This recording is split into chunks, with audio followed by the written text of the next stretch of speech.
எங்க வீட்டு பாப்பா எதுல தான் பாக்குறான்னு தெரியல. 10 நாளா பீஸா வேணும்னு கேட்டுட்டே இருந்தா. நானும் செஞ்சு குடுக்கவே இல்ல. லாஸ்ட்டா ஒரு டைம் பீஸா பண்ணும்போது கீழ பேஸ் மட்டும் ரொம்பவே ஹார்டா இருந்துச்சு. சாப்பிடவே முடியல.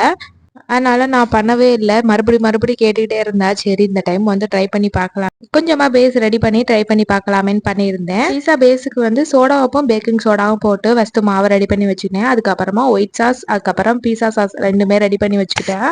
வெஜிடபிள்ஸ் அப்புறம் பன்னீர் போட்டு தான் பண்ண போறேன். பன்னீர் வந்து முதல் நாளே ரெடி பண்ணி வச்சுக்கிட்டேன். பன்னீருக்கு மட்டும் லைட்டா மசாலா போட்டுட்டு பெரட்டி வச்சுட்டேன். இப்ப எல்லாத்தையுமே ரெடி பண்ணி வச்சதுக்கு அப்புறமா பீஸா செய்ய ஆரம்பிச்சிடலாம். இந்த மாதிரி ரவுண்டா ஒரு பிளேட் எடுத்துக்கிட்டு அதை சுத்திலும் மாவை இந்த மாதிரி ஸ்ப்ரெட் பண்ணிட்டு நம்ம செஞ்சு வச்சிருக்க பீஸா சாஸை இந்த மாதிரி ஸ்ப்ரெட் பண்ணதுக்கு அப்புறமா ஒயிட் சாஸை வந்து அது மேல ஸ்ப்ரெட் பண்ணி விட்டுட்டு துருவி சீஸை வந்து போட்டுக்கணும். அதுக்கப்புறம் நம்ம கட் பண்ணி வச்சிருக்க வெஜிடபிள்ஸ் பன்னீர் எல்லாத்தையுமே வச்சு மேல கொஞ்சமா சில்லி மறுபடியும் சீஸ் போட்டு ப்ரீ ஹீட் பண்ணி வச்சிருந்த குக்கர்ல ஒரு 1/2 hour பேக் பண்ணி எடுத்தோம். சூப்பரான பீஸா ரெடி ஆயிரும். டேஸ்ட் செமையா